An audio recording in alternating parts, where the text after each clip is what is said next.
Good morning students. तो अब हम आगे करते हैं। रिफ्रैक्शन ऑफ लाइट हमने शुरू किया हुआ है।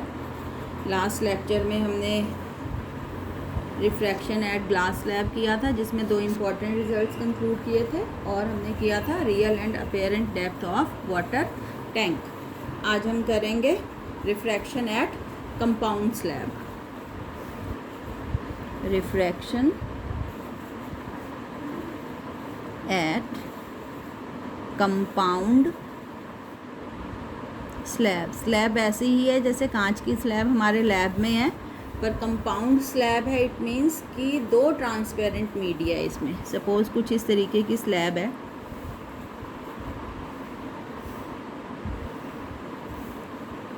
पैरेलल इंटरफेस है। सपोज ये प्लास्टिक की है, ट्रांसपेरेंट प्लास्टिक की, और ये कांच की है, और ये एयर है। तो ये तीन ट्रांसपेरेंट मीडियम हो गए हमारे पास, ए, बी और सी। और ऐसा है कि सबसे कम रिफ्रैक्टिव इंडेक्स ए का है, फिर बी का है, और फिर सी का है।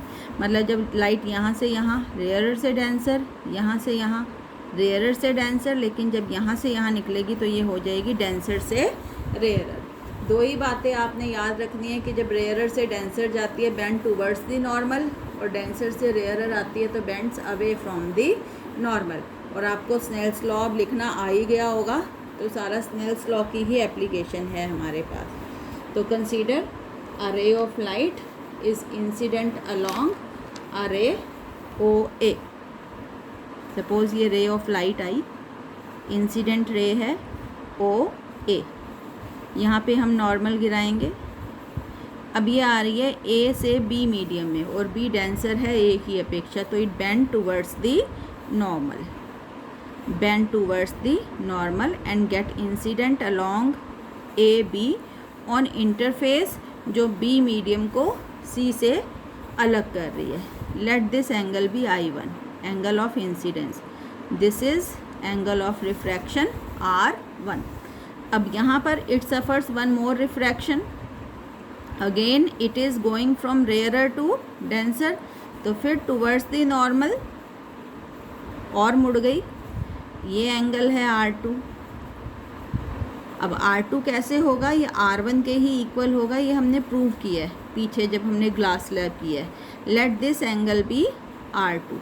अब finally ray is BC which incident on interface, जो C को A से सेपरेट कर रही है। अगर ये एंगल R2 है बेटे, तो ये वाला एंगल भी कितना होगा आपका? R2 होगा। और रे अब आ रही है डेंसर से रेयरर में। It bends away from the normal, it bends away from the normal and finally comes along से CD। और हमें पता है एंगल ऑफ इंसिडेंस जो होता है, it is equal to angle of emergence. ठीक है, I1 की बजाय हम इसको I से डिनोट कर रहे हैं। क्लियर है? तो बस अब हमने क्या करना है? स्नेल्स लॉ अप्लाई करना है। Apply Snell's law at A, तो it will be sine I1 upon sine R1। ये लिखा जाएगा A म्यू B, क्योंकि यहाँ पे रिफ्रैक्टेड रे ए बी है जो बी मीडियम में लाई कर रही है, और जिस मीडियम में रिफ्रैक्टेड रे होती है वो यहाँ नीचे पैर में लगता है। और ये किसके बराबर होता है? ये होता है mu B upon mu A, है ना लिखने का तरीका। Apply Snell's law at B. B पर अप्लाई जब हम करेंगे, ये एंगल ऑफ इंसिडेंस है और ये है एंगल ऑफ रिफ्रैक्शन, तो it will be sine R1 upon sine R2 B mu C, और ये होगा म्यू C बटे म्यू B के बराबर। ठीक है, ये दूसरी इक्वेशन। और तीसरा, अप्लाई स्नेल्स लॉ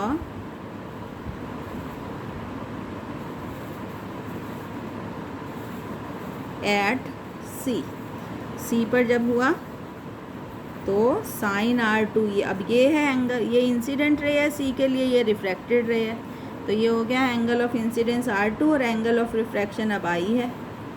ये आएगा C म्यू A, मतलब mu A by mu C। ये हो गया equation 3। multiplying 1, 2 and 3, multiplying 1, 2 and 3, we get sin I1 upon sin R1 multiplied by sin R1 upon sin R2 multiplied sin R2 upon sin I is equal to a mu b into b mu c into c mu a. sin I से sin I cancel, sin R1 से sin R1 और sin R2 से sin R2. क्या result आया आपके पास? a mu b into b mu c into c mu a is equal to 1. ठीक है, या हम कह सकते हैं कि c mu a, okay, c mu a is equal to 1 upon a mu b into b mu c, या फिर c mu a को अगर मैं a mu c लिख दूँ तो it will be a mu b into b mu c. क्या मतलब कि फर्स्ट मीडियम का लास्ट मीडियम का refractive index with respect to first क्या होगा? लास्ट का उससे पहले वाले से, पहले वाले का उससे पहले वाले. मतलब suppose we have a number of compound, we have a number of transparent medium A B C D और इसको हम कह देते हैं ई. तो a mu b into B mu C into C mu D into D mu E, finally a mu E के equal होगा. ठीक है, this is the result, this is the refraction at compound slab. Clear है? तो basically क्या करना है, आपने स्नेल्स लॉ अप्लाई करना है. अब एक शॉर्ट नोट टाइप चीज़ है, diffraction effect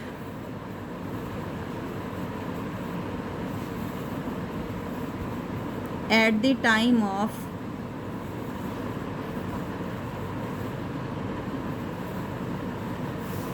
sunset and sunrise. क्या मतलब है कि रिफ्रैक्शन की वजह से सूर्य उदय से 2 मिनट पहले हमें सूर्य दिखने लगता है. मतलब एक्चुअली जब सनराइज करता है उससे 2 मिनट पहले हमें सन दिखाई देने लगता है, उसकी वर्चुअल इमेज दिखाई देने लगती है, और सन सेट होने के 2 मिनट बाद तक भी हमें सन की वर्चुअल इमेज दिखाई देती रहती है. तो इस वजह से जो दिन है उसकी लंबाई में रोज़ हमें 4 मिनट लंबी लगती है. ठीक है, दिन की अवधि जो है वो 4 मिनट्स लॉन्गर हो जाती है because of this refraction effect. क्यों होता है? ठीक है बेटे, अब ये सपोज़ ये आपकी अर्थ है और ये आपका वायुमंडल है ना, एटमॉस्फेयर है. अब एटमॉस्फेयर में जो एयर की डेंसिटी है वो एक जैसी नहीं है. जो बिल्कुल धरती के साथ जो लेयर्स हैं वो जो हैं वो ज़्यादा डेंसर हैं, और जैसे जैसे हम ऊंचाई पर जाते हैं वो रेयरर होती जाती है. मतलब ये वाली यहाँ वाली एयर जो होगी ये ज़्यादा डेंसर है. फिर ये वाली जो लेयर है धरती के पास ये थोड़ी कम डेंसर है, मतलब रेयरर है. उसके बाहर वाली और रेयरर है.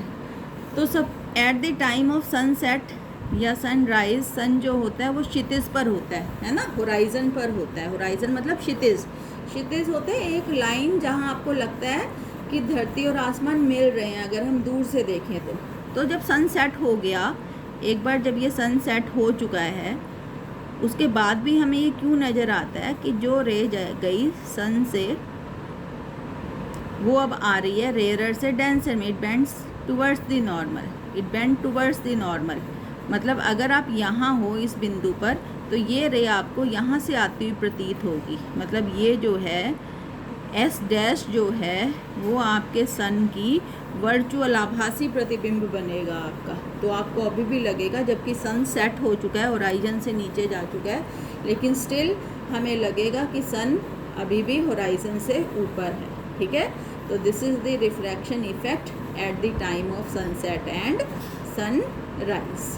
ठीक है बेटे, तो इसको देख लेना। अब यहाँ तक ये जनरल टॉपिक थे बेटे रिफ्रैक्शंस के, इनको आपने रिवाइज करना है। ठीक है, सिंपली कि रिफ्रैक्शन क्या होता है, लॉज ऑफ रिफ्रैक्शन क्या होते हैं, फिर हमने रिफ्रैक्शन एट ग्लास स्लैब पढ़ा, रियल और अपेरेंट डेप्थ पढ़ी वाटर टैंक की।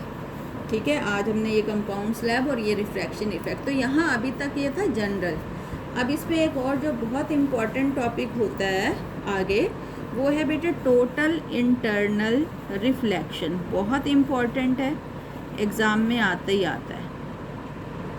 टोटल इंटरनल रिफ्लेक्शन, TIR कहते हैं इसको, TIR। ठीक है, इससे पहले मैं थोड़ा सा आपको रिफ्लेक्शन का बता दूं जो कट गया सिलेबस से, कि मिरर जो होता है, दर्पण जो होता है, उससे होता है ना रिफ्लेक्शन। ये इंसिडेंट रे आई, आपतित किरण होती है, ये पॉइंट ऑफ इंसिडेंस होता है और इससे टकरा के ये ऐसी वापस चली जाती है। इस फिनोमिना को हम कहते हैं रिफ्लेक्शन। ठीक है, उसी माध्यम में देखो, रिफ्रैक्शन में तो एक माध्यम से दूसरे माध्यम में जाती है लाइट, ठीक है, और अपना रास्ता बदलती है। लेकिन रिफ्लेक्शन में, परावर्तन में लाइट अपना रास्ता बदली लेकिन मीडियम वही रहा लाइट का, उसी माध्यम में वापस चली जाती है। ये जो होता है इसको हम कहते हैं एंगल ऑफ इंसिडेंस और इसको हम कहते हैं एंगल ऑफ रिफ्लेक्शन। तो एक बहुत इंपॉर्टेंट लॉ होता है रिफ्लेक्शन का कि जितना आई होता है उतना ही आर होता है, कि angle of incidence is equal to angle of reflection. और दूसरा इंसिडेंट रे, रिफ्लेक्टेड रे और नॉर्मल, ये सब एक ही प्लेन में होते हैं, एक ही तल में होते हैं। ठीक है, तो थोड़ा सा इंट्रोड्यूस कर दिया कि रिफ्लेक्शन बेसिकली है क्या। अब देखो बेटे, कर तो हम रहे थे रिफ्रैक्शन, है ना। रिफ्रैक्शन पढ़ते पढ़ते ये बीच में रिफ्लेक्शन कैसे आ गया, ये हम देखेंगे। It is the special case of refraction. ठीक है, रिफ्रैक्शन का ही एक स्पेशल केस है। इधर देखो, सपोज ये कोई बाउंड्री है, ठीक है, ये कोई बाउंड्री है जो सेपरेट कर रही है किसी डेंसर मीडियम को किसी रेयरर मीडियम से। ठीक है, सपोज ये XY इज़ द बाउंड्री, इसके नीचे ये जो मीडियम है ये सघन है, सघन मतलब डेंसर है, ये डेंसर मीडियम है पूरा का पूरा, और इसके ऊपर का जो मीडियम है ये जो है ये रेयरर है। ठीक है, सपोज ये B है मीडियम और ये है A, तो mu B is greater than mu A, तभी तो ये डेंसर है और ये रेयरर है। और सपोज इस डेंसर मीडियम में हमारा एक ऑब्जेक्ट है O, तो अब देखो कैसे बिहेव करती है O से चलने वाली किरणें। एक किरण जो O से आई और नॉर्मली, ये देखो ये बाउंड्री है और ये नॉर्मल है, परपेंडिकुलर है ना, जो नॉर्मली इंसिडेंट हुई वो सीधे निकल जाती है। ठीक है, अलोंग OA1, सपोज OA1 या A डैश कह दो। ठीक है, अब दूसरी रे देखो जो O से चली है, इंसिडेंट अलोंग सपोज OB। अब ये रे जा रही है आपकी डेंसर से रेयरर में, तो बजाय सीधे निकलने के नॉर्मल से हट जाएगी, हट के जाएगी, तो it bend away from the normal. ये इंसिडेंट रे है, ये रिफ्रैक्टेड रे है, it goes along B dash. ठीक है, ये एंगल ऑफ इंसिडेंस है और ये एंगल ऑफ रिफ्रैक्शन है। अब इस रे को देखो, थोड़ा सा एंगल ऑफ इंसिडेंस हमने बढ़ा दिया, ये जो रे ये आई O से चली अलोंग B1 इंसिडेंट हुई आई। अब अगर I को बढ़ा दिया तो R भी बढ़ जाएगा, R भी बढ़ जाएगा, बढ़ा दो R को और ये लो, ये देखो अब R कितना हो गया। मतलब जैसे जैसे हम I बढ़ा रहे हैं R जो है वो बढ़ता जा रहा है। ये B1 डैश के अलोंग, ये रिफ्रैक्टेड रे है, ये इंसिडेंट रे है। तो अगर मैं I को बढ़ाती जा रही हूँ तो R बढ़ता जा रहा है। देखो पहले ये ऐसे थी किरण, फिर अब ऐसे हो गई, और थोड़ा सा और बढ़ा दें तो ये ऐसे हो जाएगी, मतलब ऐसे चली जाएगी सीधी बाउंड्री के अलोंग। और जब ये ऐसे जाएगी तो देखो एंगल ऑफ रिफ्रैक्शन कितना हो जाएगा। देखो ये वाली रे है, ये रिफ्रैक्टेड रे थी और मुड़ी, तो अब ये ऐसे चलेगी सीधे OC C1। कितना हो गया angle of refraction? 90 degree. Normal के साथ ये जो रिफ्रैक्टेड रे है कितना एंगल बना रही है? 90 डिग्री। तो वो एंगल ऑफ इंसिडेंस जिस पर रिफ्रैक्टेड रे बाउंड्री के अलोंग चली जाती है या एंगल ऑफ रिफ्रैक्शन 90 डिग्री बनता है, उसको हम कहते हैं क्रिटिकल एंगल। क्या कहते हैं उसको हम? Critical angle. सी क्या है critical angle? For which angle of refraction is 90 degree. वो एंगल ऑफ इंसिडेंस जिस पे एंगल ऑफ रिफ्रैक्शन 90 डिग्री हो जाए, उस एंगल ऑफ इंसिडेंस को हम कहते हैं क्रिटिकल एंगल। ठीक है। अब देखो, अब अगर मैं आई को और बड़ा कर दूं, देखो क्या हो रहा है। ये रिफ्रैक्टेड रे है, पहले ऐसे हुई, ऐसे हुई, ऐसे हुई, अब ऐसे चली गई। और अब अगर मैं आई को और बड़ा कर दूं तो फिर ये क्या होगा? फिर तो ये अंदर ही आएगी। तो अब अगर एंगल ऑफ इंसिडेंस को हम क्रिटिकल से भी बड़ा कर दें तो रिफ्रैक्टेड रे जो पहले ऐसे चली गई थी, अब क्या होगा? उसके बाद तो अंदर ही आएगी, अंदर ही आ गई। ये रे गई और अंदर ही आ गई बाउंड्री से। ये क्या हुआ? यहाँ पे क्या हुआ? यहाँ पे रिफ्लेक्शन हुआ है, उसी मीडियम में वापस हो गई रे। तो ये जो फिनोमिना है इसको हम कहते हैं टोटल इंटरनल रिफ्लेक्शन।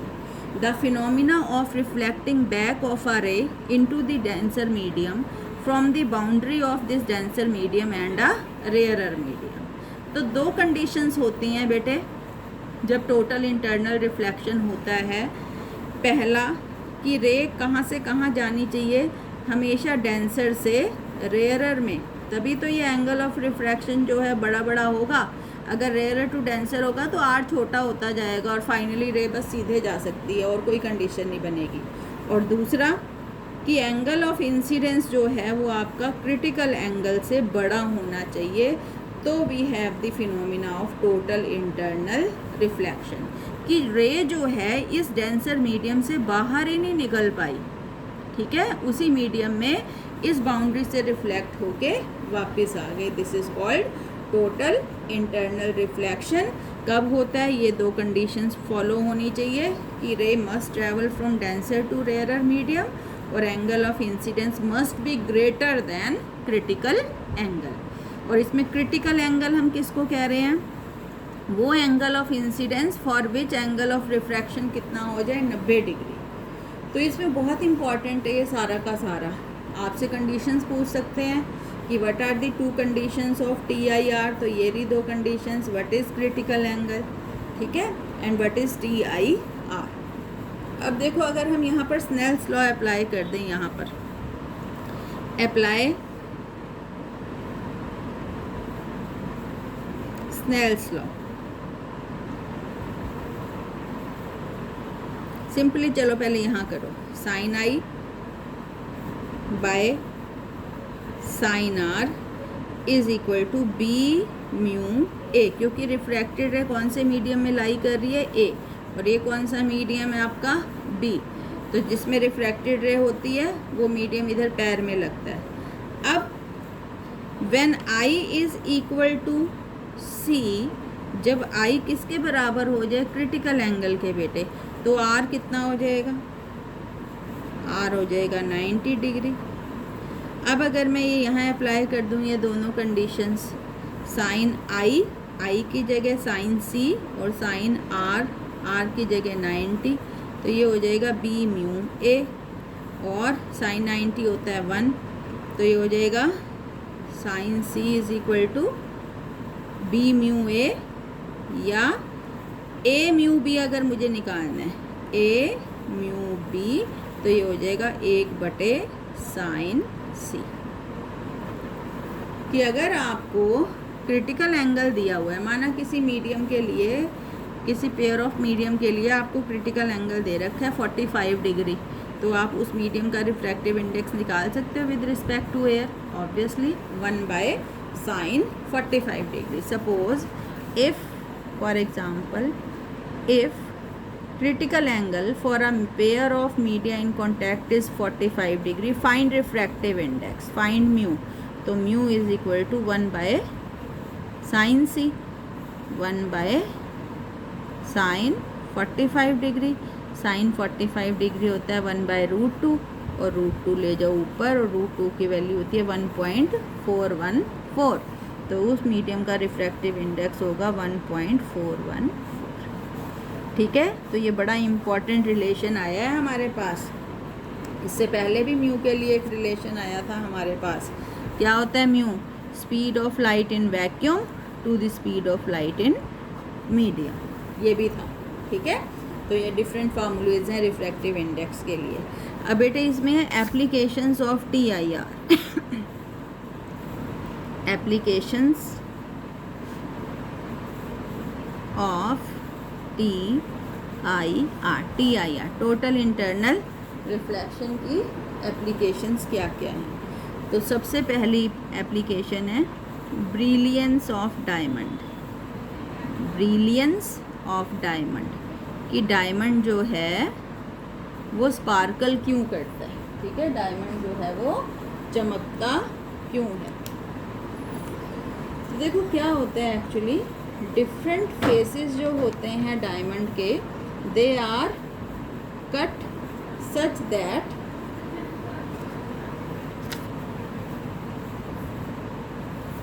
हीरे की जो सबसे बड़ी कारीगरी होती है ना बेटे, उसको काटने में होती है कि उसकी कटिंग कैसे हुई है।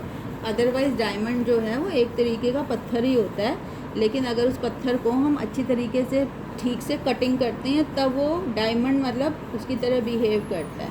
और रिफ्रैक्टिव इंडेक्स जो होता है डायमंड का वो होता है आपका 2.42, मतलब सबसे ज़्यादा रिफ्रैक्टिव इंडेक्स है इसका डायमंड का। कितना है?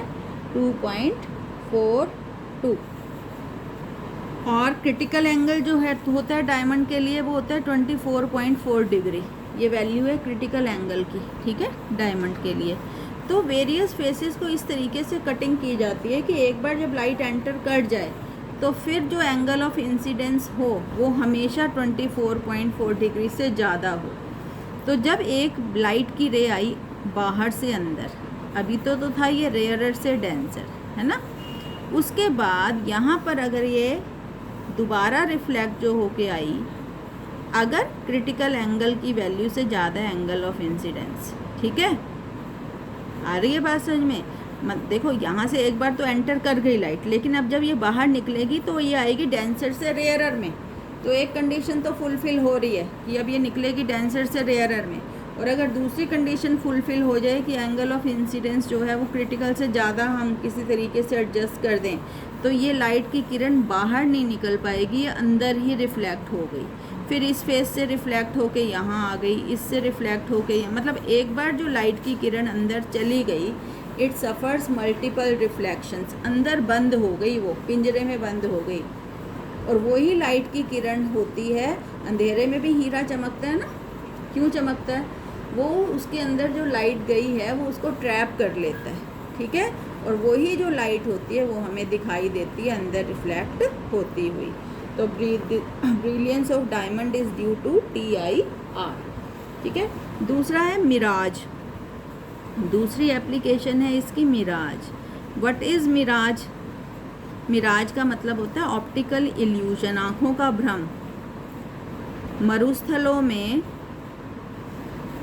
गर्मी में ऐसे लगता है जैसे दूर कहीं पानी है, और वो क्यों लगता है?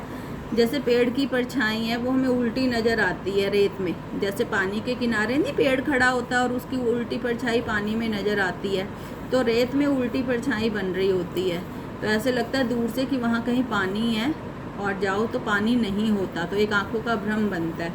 इस मिराज का कारण क्या होता है? TIR। कैसे?